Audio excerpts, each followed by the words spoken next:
오늘 본문에 보면은 이런 말이 있어요. 요셉의 형제들이 그들의 아버지가 죽었음을 보고라는 얘기예요. 죽었음을 보고. 그리고 우리가 이 땅에 살면서 또 이 삶의 공간 속에서는 계속 바람이 흘러가듯 물이 흘러가듯 다 흘러가고 변하는 거예요. 아브라함의 믿음의 조상 아브라함도 떠나고 또 이삭도 떠나고 또 야곱도 떠나고 다 떠나는 거예요. 우리나라도 보면은 우리 조상들도 할아버지도 떠나고 어머니도 떠나고 아버지도 떠나고 우리나라 세운 초대 대통령도 떠나고 두 번째, 세 번째 모든 것이 다 떠나는 거예요. 흘러가는 거예요. 그런데 흘러가면서 어떤 사람은 아름다운 것을 남기지만은 어떤 사람은 아름답지 못한 것을 남기고 가는 사람이 있습니다. 그런데 오늘 죽은 야곱은 12 아들을 남겼어요. 그리고 12지파를 만들었어요. 그리고 아브라함 야곱은 또 한 가지 요셉의 충성스러운 아들을 또 뒀습니다. 그리고 야곱이 요셉의 초청을 받아서 애굽에 와서 살게 되고 또 야곱이 떠난 후에 장례식이 있었어요. 그런데 그 몸에 향을 넣는 기간이 40일이 걸려요. 그리고 애굽 사람들이 70일을 애곡을 합니다. 야, 슬퍼하는 거예요. 그러면 애굽 사람이 애곡할 정도로 존경하는 인물이 되는 거죠. 된 것이죠. 그리고 그는 세상 떠나기 전에 그럽니다.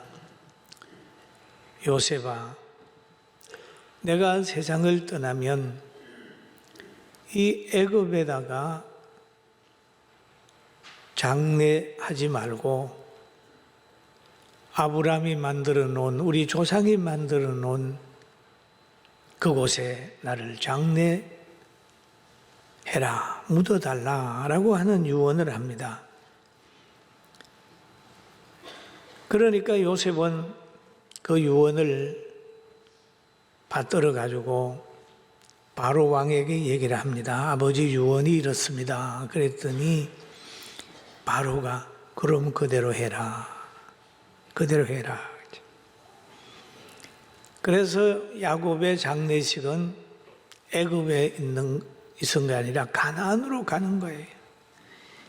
가나안으로 가게 되니까 바로 궁의 원로들이 뒤따르게 되고 애굽 땅의 모든 원로들이 또 동행을 하게 되고 요셉의 온 집에 있는 모든 조상들이 자녀들이 동원되고 고센 땅에는 아이들과 양떼와 소떼만 남기고 대군중들이 지금 장지로 가고 있습니다.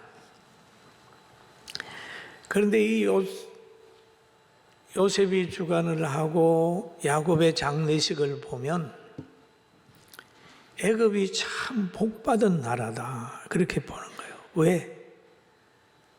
존경할 자를 존경하는 거죠. 종리로 세운 자기 민족도 아닌데 그를 그렇게 존경해서 받드는 거예요.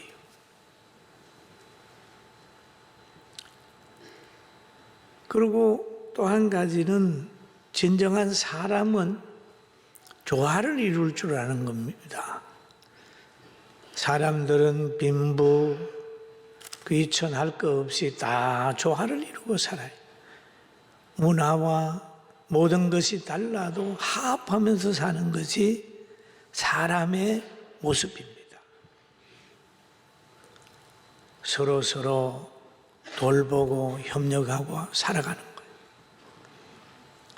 거예요. 요셉은 종일을 하면서 그 애굽에 있는 모든 사람들하고 같이 행복하게 그렇게 살았어요. 그리고 이 장래 행렬에 보면은 창세기 50장 9절에 병거와 기병이 요셉을 따라 올라가니 그 때가 심히 컸더라. 여러분, 원로들만 간 게 아니고 여기에 병거와 기병이 요셉을 따라갔습니다. 이걸 보면은 야곱의 장례식은 요셉의 역사로 인하여 아버지가 존경을 더 많이 받는 거죠. 우리가 사람이 살다가 보면 어릴 때는 부모님의 영향력으로 자녀가 대우받고 귀히 여김도 받고 그러잖아요. 그런데 나이가 들게 되면 자녀의 영향력 때문에 부모님이 많이 존경을 받을 때가 있습니다.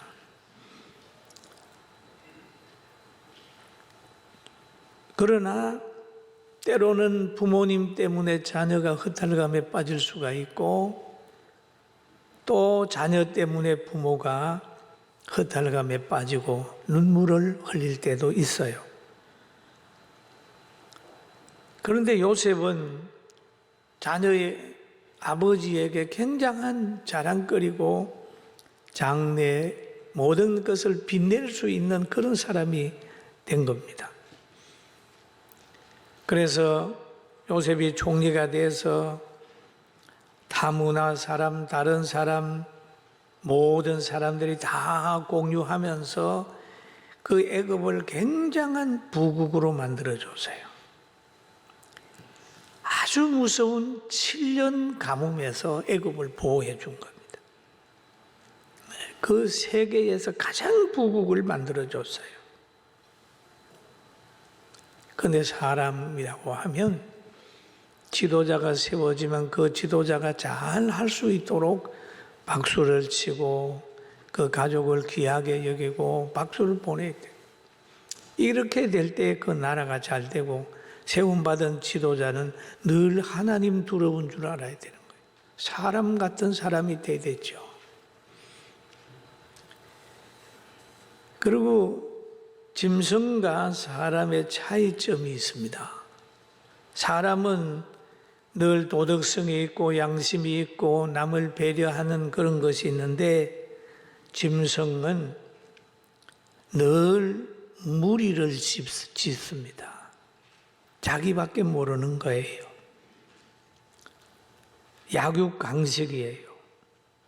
뭐만 있느냐 하면 약육강식이고 성욕이 있고 동질만이 존재를 합니다. 여러분 세렝게티 초원에 가보면 원숭이들이 모여 사는 데는 원숭이만 있어요. 사자가 모여 사는 데는 사자만 거기에, 루가 있는 곳에는 루들이 쫙 이렇게 가는 거예요. 왜? 그게 짐승이에요. 거기에는 무슨 질서보다는 자기의 종족만 귀하게 여기는 거예요. 귀하게. 조화가 이루어지지 않아요. 아름다운 나라, 좋은 사회는 뭐냐? 조화를 이룰 줄 알아야 됩니다. 조화. 지도자가 세워지면 그 지도자를 존중하고 일할 수 있도록 만들어줘야 되는 거죠. 그리고 나와 다른 것들도 다 포용하면서 자유가 있도록 만들어줘야 돼. 자유가 있도록. 이게 사람이 행복하게 사는 비결이에요. 그러나 짐승들은 자기만 있어요. 이게 보면은 무신론자들이나 진화론자들이나 공산주의자들은 바로 그들 속의 가치관 자체가 물질, 성욕, 건세, 힘, 그것만 존재라는 거예요. 자기 편, 요거 존재. 요게 짐승들이 가지고 있는 특성입니다. 그 자기들끼리는 모든 허물을 다 덮어가지만은 다른 종류의 사람들은 그냥 막 배척을 하는 거예요. 아무리 잘해도 배척을 하는 거예요. 이게 짐승의 특징인데 우리는 짐승의 특징을 가지지 말고 하나님의 백성이 가지는 고귀한 인격을 가지게 되기를 주의 이름으로 축원합니다. 아멘. 이 연구해보면 다 보여져요. 그런데 이 짐승은 힘이 생기면 꼭 남을 해야 하는 거죠. 때로는 자녀들이 말하는 걸 듣고 부모님이 울 때가 있고, 부모님이 말하는 것을 듣고 자녀가 울 때가 있고, 아내가 말하는 것을 듣고 남편이 울 때가 있죠. 왜? 너무 다를 때 그럴 수 있죠. 그러니까 여기 울었어요. 또 성경에도 보면은 이런 말이 많이 나와요. 사울이 왕이 됐는데 하나님이 다 보고 나서 사울의 왕으로 세운 것을 하나님이 후회하는 거예요. 창세기 또 6장에 가보면은 그 노아 때 막 범죄하게 되니까 하나님이 인간을 창조하신 것을 굉장히 후회하는 부분들이 있어요. 그럼 여기에서 요셉은 형들의 말을 들으면서 우는 거예요. 울어요. 형들은 그 말을 하면서 창세기 50장 18절에 보니까 그의 형들이 또 친히 와서 요셉 앞에 엎드려 이르되 우리는 당신의 종들입니다. 여러분, 종들이다. 요셉 앞에 엎드려 우리는 당신의 종들이다. 왜? 11 형제가 와서 엎드려잖아요. 종들이다. 여러분, 종들이라고 하는 고백은 나는 결정권이 없습니다. 그 말이에요. 나는 소유권도 없습니다. 소유권도 주인에게 맡기고 결정권도 주인에게 맡기고 다 맡기는 거예요. 그 앞에 와서 엎드려서 그냥 항복하는 거잖아요. 그러면 요셉이 한 17세쯤 돼가지고 하나님이 꿈꾸게 하는 것이 현실로 온 거예요. 그 꿈꾸게 한 내용을 보면은 요셉의 단은 볕단은 일어서고 형제의 볕단은 요셉의 볕단에 절했다. 11별이 또 요셉에게 절했다. 그걸 하나님이 요셉에게 꿈으로 한 상으로 준 거예요. 그래 요셉은 그것을 그대로 믿고 입으로 시인하는 겁니다. 입으로 그렇게 됩니다. 그랬다니까 그 말을 들은 형제들은 그런 일이 없을 거다. 그럴 리가 있느냐.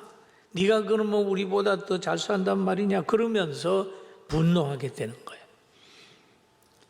그런데 이 말을 창세기서 37장 11절에 보니까 그의 형들은 시기하되 그의 아버지는 그 말을 간직해 두었더라. 여러분, 우리가 자녀들이 꿈을 얘기를 하면 형제들은 야 웃기는 소리 하지 마. 남도 그럴 수 있지만은 어머니 아버지는 가지고 있어요. 옛날에 어릴 때 뭐 된다고 그러는데 간직하지 않아요. 야곱은 그것을 마음에 간직했다. 근데 요셉이 그 꿈을 말함으로 인하여 그 꿈을 듣는 형제들은 시기하기 시작했고 요셉을 박해하기 시작했어요. 그래가지고 미워하는 마음을 실천을 한 것이 요셉을 은 20을 받고 상인들에게 팔아버렸어요. 그들은 요셉을 데리고 와서 애굽의 보디발의 가정에 팔아버렸습니다. 여러분, 하나님께서 요셉에게도 꿈을 주셨고 우리에게도 꿈이 있습니다. 하나님이 성경에 말한 내용들이 몇 가지 있어요. 인간에게 전체에게 말한 내용이 있습니다. 그건 뭐냐? 창세기 3장 19절에 보면 이런 내용이 있습니다. 우리 한번 같이 읽어볼까요? 너가 흙으로 돌아갈 때까지 얼굴에 땀이 흘러야 먹을 것을 먹으리니 너가 그것에서 취함을 얻었음이라. 너는 흙이니 흙으로 돌아갈 것이니라 하시니라. 그랬죠. 여기에 보면은 이 땅에 사는 모든 사람들 제 안에 있기 때문에 수고해야 된다는 거죠. 수고하지 않고는 먹을 수 없다. 얼굴에 땀이 흘러야 된다. 그래, 과거에 타락하기 전에는 에덴 동산에서 자연적으로 나는 그 과일을 먹었지만은 에덴 동산에서 쫓겨난 후에는 농사해야 되고 얼굴에 땀이 흘러야 되게 된다. 그걸 말씀해요. 요즘에 수고 없이 어떻게 밥 먹을 수 있습니까? 없잖아요. 그 다음에 하는 말이 너는 흙이니 흙으로 돌아간다. 다 가잖아요. 여러분도 가고 저도 가고 다 이제 흙으로 돌아가는 날이 있을 거예요. 그러나 또 한 가지 약속한 게 있는데 예수님 믿으면 너 속에 들어있는 생명으로 역사하는 영혼은 천국 간다. 할렐루야. 아멘. 그러니까요. 육체는 흙으로 돌아가는데 그 영혼은 천국으로 간다. 이 하나님께서 우리 인간에게 주신 거예요. 믿으면 천국 간다. 그 길은 뭐냐 하면 예수님 말씀하셨어요.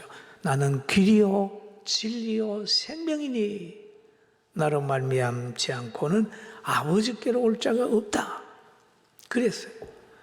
그래서 예수 믿는 우리들은 행복한 사람입니다. 할렐루야.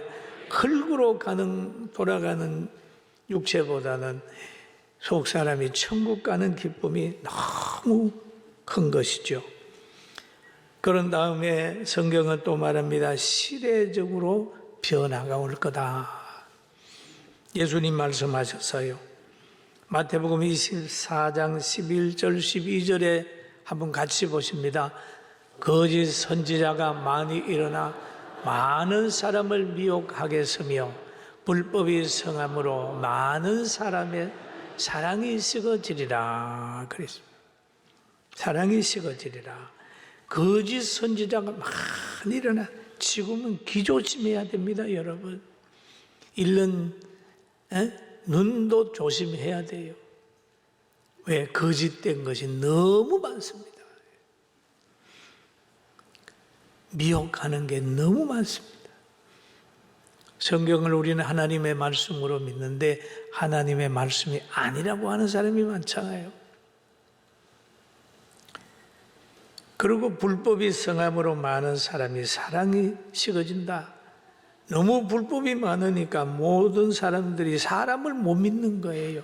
사랑이 식어졌어요. 그리고 요셉은 원수를 사랑하는 주님의 마음을 가지고 있다. 여기에 이방인들은 뭘 잘못하게 되면 나중에 권력을 잡으면 보복하잖아요. 근데 요셉은 보복 안 했어요. 그리고 로마서 12장에도 보면 이런 말씀이 있습니다. 그 12장 19절에 보면 내 사랑하는 자들아 너희가 친히 원수를 갚지 말고 하나님의 진노하심에 맡기라. 기록되었으되 원수 갚는 곳이 내게 있으니 내가 갚으리라고 주께서 말씀하시니라. 여러분, 원수 갚는 곳이 하나님께 있다. 내 원수가 줄이거든 먹이고 목마르거든 마시게 하라. 그러므로 너가 숯불을 그 머리에 쌓아 놓으리라 라고 얘기를 하죠. 원수를 갚는 것과 심판의 영역은 하나님의 영역입니다. 이거를 요셉이 알았어요. 그래서 형들이 그렇게 얘기할 때에 요셉이 18절에 보면 그의 형들이 또 친히 와서 요셉 앞에 엎드려 이르되 우리는 당신의 종이니이다 라고 얘기를 합니다. 그럴 때에 요셉이 19절에 얘기를 합니다. 우리 같이 읽어볼까요? 시작. 요셉이 그들에게 이르되 두려워하지 마소서 내가 하나님을 대신하니까. 두려워하지 마소서 내가 하나님을 대신하니까. 이 말은 용서와 심판의 영역은 하나님의 영역이기 때문에 자기는 원수 안 갚는 거죠. 두려워 마세요. 내가 하나님을 대신합니까? 요셉의 신앙의 위대성이 여기에서 보이는 거예요. 사람은 자신의 사상에 의해서 표현하잖아요. 사상. 요즘에 보면은 많은 얘기를 하더라고요. 동물농장 얘기를 하고 뭐 했다 그러는데 그런 사람들 보면서 여러분 이상하게 여기지 마세요. 왜냐하면 그리스도 밖에 있는 사람들은 늘 사람을 볼 때 동물농장으로 봅니다. 그래서 말을 하면서도 양심의 가책도 없어요. 왜? 그렇잖아요. 하나님의 형상으로 지음받은 사람으로 봐야 천하보다 귀한 생명이지만은 조금 더 진화된 사람으로 볼 때는 사람들의 삶이 동물농장이죠. 그러나 우리는 그 사상에 물들지 말고 그런 사상을 가지는 사람들과의 섞이지도 말고 그 가치관을 받지도 말고 그들에게 힘을 주지도 말고 하나님을 의지하고 빛된 삶을 살게 되길 주님의 이름으로 축원합니다. 축원합니다. 그리고 여기에 마지막에 당신들은 나를 헤아려 하였으나 하나님은 그것을 선으로 바꾸사 오늘날 같이 많은 백성의 생명을 구원하게 하려 하셨나니 라는 얘기를 하죠. 여기 보면은 당신들은 나를 헤아려 했다라고 얘기를 하잖아요. 그런데 그것을 하나님이 바꾸어 줬다라는 얘기를 합니다.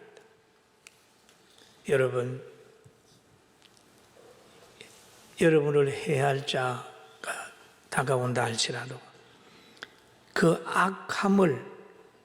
악한 행동을 선으로 바꾸어서 복이 되게 하는 그런 위치에 거하게 되길 주의 이름으로 축원합니다. 저도 많이 경험을 해요. 우리 성민은 하고 막 박해를 하고 안 되게 하려고 하지만 그럴 때마다 더 잘 되는 거예요. 하나님은 선으로 바꿔주는 선으로 바꿔요. 잘해주는 사람보다 박해하는 사람이 더 우리를 강하게 잘되게 만들더라고요. 그렇다고 박해하는 사람은 좋아하는 건 아닙니다만은 그러나 예수 믿는 사람은 박해하는 사람을 두려워하지 말고 나를 지키시는 하나님을 바라보면서 그 안에 거하게 되기를 주님의 이름으로 축원합니다. 그런데 하나님이 선으로 바꾸어준 이유를 얘기를 하는 거예요. 하나님이 자기를 보호하시고 죽이려고 하는 사람에게서 건져주시고 보호하시는 것은 자기가 많은 영혼을 사람을 살리게 하는 사명을 주었다. 그렇게 얘기하죠. 그러면서 하는 말이 당신들은 두려워 마소서. 두려워 마소서. 나는 하나님을 대신하지 않을 겁니다. 심판하지 않을 겁니다. 복수하지 않을 겁니다. 두려워하지 마세요. 내가 당신들과 당신들의 자녀를 기르리다 보호하겠습니다. 그들을 간곡한 말로 위로했다. 여러분, 오늘 이 말씀을 들으면서 요셉의 신앙을 가지고 그리스도를 닮아서 친히 원수 갚지 말고 다 원수를 용서할 뿐만 아니라 하나님 안에 더 깊이 있어서 승리하는 우리 성도들 다 되고 충성자 이번 세미나를 통해서 더 한 단계 올라가는 믿음의 사람이 되기를 주의 이름으로 축원합니다.